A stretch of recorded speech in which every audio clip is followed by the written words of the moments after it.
Chapter 1037, Gehrman's Problem.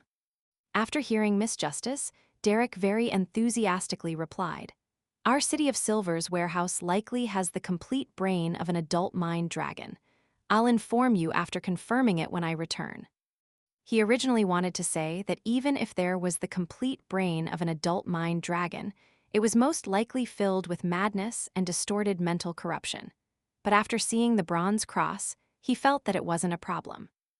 That simple, Audrey's eyes lit up when she heard that. Her depressed mood from last night had brightened up significantly. Indeed, compared to the outside world where dragons are decreasing in number, the City of Silver, which has a history dating back to the Second Epoch, will likely possess such ingredients. It's mainly because they do not have the higher sequences, formula for the spectator pathway, so even with the ingredients, they are of little use. Furthermore, they lack an artisan and are unable to turn beyonder ingredients into mystical items. At times, they'd rather just store them. Many thoughts ran through Audrey's mind as she asked with a faint smile, "If you do have it, what would you exchange it for?" "I haven't thought of it." Derek felt a little embarrassed as he raised his hand and scratched the back of his head. His main goal now was to obtain the creator's relic from Mr. Fool, but he didn't have anything of equal value. In the past, he would definitely be worried, but now he quickly came up with an idea despite his worries. He decided to ask the chief, because he was certain that the chief was interested in the creator's relic. Due to having such thoughts, he really didn't know what payment he needed from Miss Justice. He planned on figuring out the other matter before telling her. "All right, confirm it first. It's best if you can check if there's any blood of an adult mind dragon." Audrey didn't press as she nodded gently. It was the hardest supplementary ingredient she needed in the Dreamwalker potion formula. Audrey immediately looked around, indicating that she was done. "You don't have to look at me. Although I do have some savings, there's nothing I wish to buy. It mainly has to do with teacher not having given me the Traveler's potion formula. Among the first 5 sequences of Apprentice, I like Traveler the most.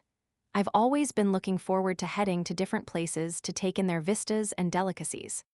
But thinking of the long journey, the crowdedness or crude transportation tools, and the inns whose level of hygiene is questionable, I'll definitely be obstructed by all the bulky baggage. After I become a traveler, these won't be a problem." Forrest's thoughts gradually wandered as she fantasized about her future life. Zio pondered for a moment and said, "Everyone, please look out for the potion formula for the Arbiter Pathways Sequence 6 Judge and Sequence 5 Disciplinary Paladin." She had a chance of obtaining the Judge formula from her Me9 contact, but she believed that Viscount Stratford's death would definitely cause a storm in Backland, and when that happened, many things might change. Therefore, she planned on getting the Tarot Club to make additional preparations. After all, it was only for them to be on the lookout and not to search for them. Besides, at Sequence 6 and 5, that would make her a quasi-high-ranking member of MI9. For informants in the peripheral to apply for the potion formula, there was a high probability that she needed to undergo a new round of investigations. This wasn't something she could skip because of the contact who had been very friendly to her. To Zio, who was anxious to advance to a high-sequence beyonder and figure out the secret of the king, she undoubtedly couldn't place her hopes in the military. "All right," Alger was the first to reply. Due to the influence from the royal family and the military, the Church of Storms likely had some of the potion formulas of the Arbiter pathway. Of course, this wasn't something a Sequence 6 captain responsible for acting as a pirate would know. He only had a chance of knowing them after he officially became a Sequence 5 and was summoned back to the church or was assigned to deal with more important missions. Following that, Catlia said, "The potion formula of the Arbiter pathway is strictly controlled by the Lone and Fainapotter royal families and military. They seldom appear in the wild.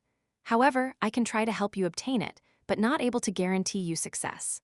Also, if you need it, I can provide you with a Judge Pathways mystical item. After its shattering and reformation, it will become the corresponding main ingredient." When she mentioned the words shattering and reformation, Catlia subconsciously thought of turning her body sideways as a hint to misjudgment that she could seek Mr. Fool's help, but ultimately she held back. As for the method to obtaining the potion formula, it was actually very simple. It was to take the initiative to listen to the ravings of the hidden sage and accept the knowledge he imbued. At sequence 4, her level of tolerance as a demigod had undergone a qualitative change. However, the hidden sage was definitely not an existence that lacked intelligence. He could attach negative influences in the knowledge in his ravings and even send his powers down from above, corrupting the listener. Therefore, such actions were still dangerous. Katlia had the courage to attempt it, not because she was rash and overly confident, but because she was a member of the Moses ascetic order. As an ancient organization that believed in the hidden sage, the Moses ascetic order's upper echelons had gradually found a relatively safe method to listen while under this existence's influence. Likewise, the hidden sage didn't have a ridiculous level of malicious intent towards members of the Moses ascetic order. He seldom brought harm, and most of the time, he was simply imbuing knowledge and letting them pursue his believers. To her, as long as she controlled the frequency and quantity, she could obtain knowledge from the hidden sage in a rather safe manner. As for the tiny influence and corruption that came with it, she suspected that the process of entering the area above the gray fog every time she participated in the tarot gathering allowed them to be eliminated in a natural and simple manner. The only problem was that the knowledge she received each time wasn't something under her control. It depended on the hidden sage's mood and thoughts at that particular point in time. In a sense, this was a passive and irresistible secret deed ritual. As for the judge pathway mystical item that she was willing to provide, it came from the Fog Sea's strongest hunter Anderson, a button. After she became a demigod, some of the items she held had little use. One of them was the button. After hearing that, Zio didn't hesitate to agree. All right, I'll consider purchasing it after obtaining the judge potion formula. I hope I can raise my sequence again by then, allowing me to use the gray fog's powers that isn't just close to the level of an angel, but that of an angel. Only then can I shatter items and let the characteristic reform. Otherwise, I'll still have to bother Ma'am Ariana or Will Ossipton. Yes, if Mr. Azik were to awaken, things would be a lot simpler. I wonder if the unshadowed crucifix can purge an item's beyonder characteristic out. I don't think it will work. It can't coexist with those items, preventing them from even coming close. Other than this restriction, it should be possible in theory. I'll later try to use the gray fog's powers to force the unshadowed crucifix to be bound to other mystical items. Klein, who was listening by the sidelines, thought. After discussing Miss Judgment's matter, the other members didn't seem to have any needs to make a transaction. Leonard had already covered up the weaknesses of his mystical item. Alger was working hard to become legal. Derek was only thinking of the creator's relic. Emlyn and Katlia had just advanced recently, so they had nothing they needed for now. Amongst them, Katlia had the intention of renting the cross to see if she could cleanse the remnant corruption in Artisan Sealf. However, the Roselle diaries she gathered came from Queen Mystic and were used for obtaining answers. She believed she was temporarily unable to produce anything that would gamer Mr. Fool's interest. I'll try to gather the Emperor's diary out at sea. Katlia secretly made the decision. After some thought, Emlyn said to the magician, "Ma'am, in the next 2 weeks, I might need to rent that notebook." No problem. Fors was originally thinking of spending money to get Mr. Moon to add abyss shackles and other beyonder powers to the spellbook, so she was very happy to permit his request. This meant not only would she not be spending money, but she would even earn some money. At this thought, she couldn't help but add, "Try not to record full moon." She would be very troubled if Lemanos Travels' powers were mainly filled with full moon. While Emlyn nodded in agreement, Alger interrupted as though in thought. Is the Sanguine's hunting of the key members of the Rose School of Thought about to begin? Yes, Emlyn didn't hide the truth at all. Once the plan is finalized, I'll get everyone to provide me with suggestions. No problem.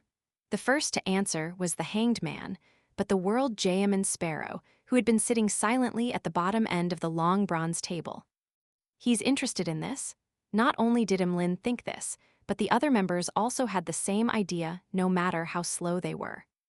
With the Hanged Man, the Hermit, and Justice agreeing to help Mr. Moon in plotting the Sanguine operation, the Tarot Club's transaction segment came to an end. ushering in the free communication segment. The World Gehrman Sparrow sat up slightly and looked at the star Leonard. Help me ask if that person has seen the second blasphemy slate. Blasphemy slate, Audrey and the other members immediately grasped the peculiar term. They immediately had astonished thoughts. The second blasphemy slate. Mr. Starr isn't as simple as he appears. He knows someone that has seen one of the most important items in mythical legend.